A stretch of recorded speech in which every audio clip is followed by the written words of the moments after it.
Hi, I'm Drew. I'm the administrative battalion chief for Durango Fire, and today we're going to be talking about tanker shuttle training we did last month.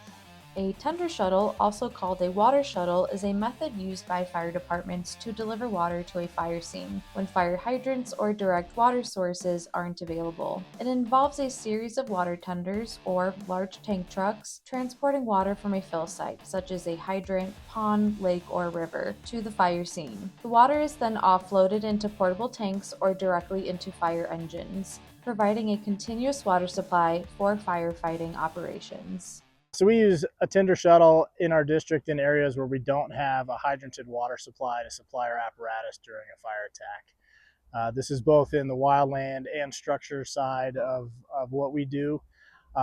We have tenders placed around the district at some of our outlying stations and one of our staff stations, and they can provide up to 3,000 gallons of additional water on a fire scene to supply our attack engines or brush trucks.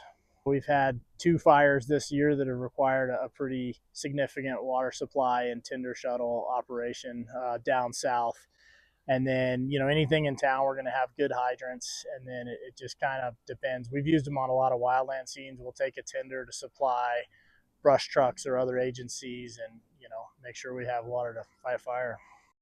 So we have tenders at Station 5, Station 7, Station 8, Station 9, Station 10, Station 11, Station 12, Station 13, and then we have a tender at Station 3, which is a staff station that can respond to the tender.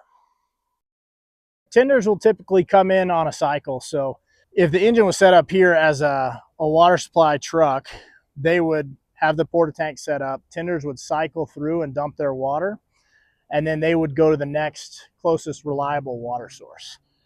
So oftentimes if we're close to town, the quickest way is going to be to set up a fill site. So we take a hydrant with some large diameter hose off the tender, and we just leave that there with a quick valve on the gate valve on the hydrant. Operators can pull up and then just open the gate valve instead of having to break down and set up a hydrant every time we fill them. Kind of gets into a long calculation of what we're trying to supply to the trucks, what we're flowing for fire attack, and the calculation of drive time and number of tenders with their capacities kind of give us what we can supply to a fire. So they will dump their tanks and then they'll drive off to fill. The engineer on scene is using what water he or she can out of the tank.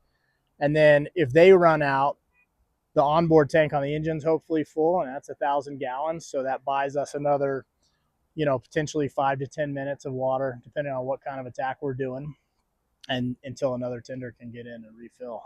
We've used ponds, lakes, rivers. We've, on one of our recent incidents down south, we used an irrigation ditch, and we run into some challenges with sediment and stuff off the bottom. So that's a key thing for us to train on, is how to prevent that. And it was an incident where one of our volunteers in an outlying station was using his engine to draft water out of an irrigation ditch. And, one of the cool things he said was that the recent training they had done on it, he said, I never thought I'd do it. And here I am drafting water out of a irrigation ditch. And so that was rewarding to see for him, and good success on the call.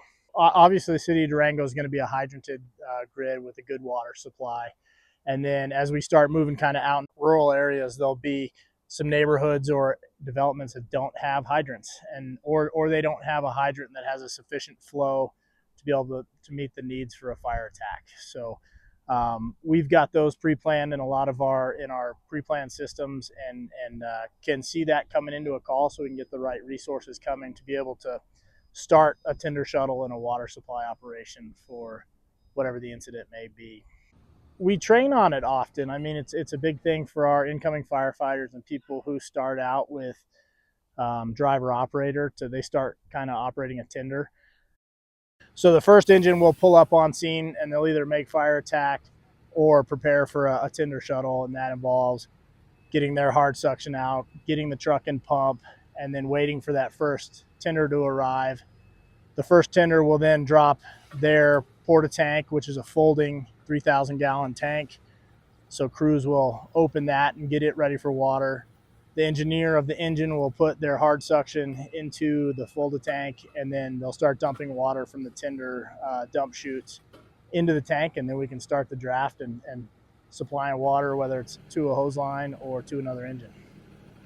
The training we did was kind of more of a full speed, kind of more intricate training. We'll do a lot of crew-based training on the drop tank setup, on the draft with an engine, and then on the supply chutes. But we don't get a lot of opportunity to do that in a full-scale exercise where we have an engine that's flowing water with tanks on the ground and then multiple tenders coming in and out to resupply and fill off a hydrant. We had two drop tanks down, and so that's called a jet siphon operation, where you move water from one tank to the other, and that just allows a greater capacity on scene and kind of more time in between revolutions of trucks coming through from their water supply site. So it's good for our crews to keep up on that. We've got a lot of new engineers and new firefighters coming through, and so the more we get to train on it, the better we are and can provide service when it's needed.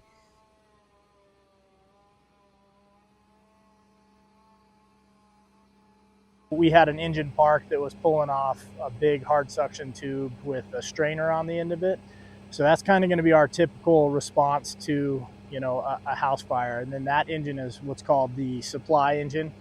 They could be both supplying the water from the tanks and making fire attack, although we try to keep them independent of each other. So we have one engine making fire attack and then one engine pulling water out of the tanks and being a supply engine. So that engine has a capacity to do 1,500 gallons a minute if all conditions were right and we had the water supply, and that's what they're tested to. And then, so the tenders are a little less capacity for moving water. They're about a 500 gallon per minute. So we always try to put an engine at our water supply. That way they can supply water as we need it and aren't limited by a pump capacity. We train on things like this, so we're ready to respond to everybody in our district. I mean, just because people live outside of town and don't have a hydranted system shouldn't mean they expect different service from us. So we obviously have drive times and some other challenges, but we practice on bringing our own water supply when it's needed, and so we can provide service and protect property and hopefully save lives and do a good job.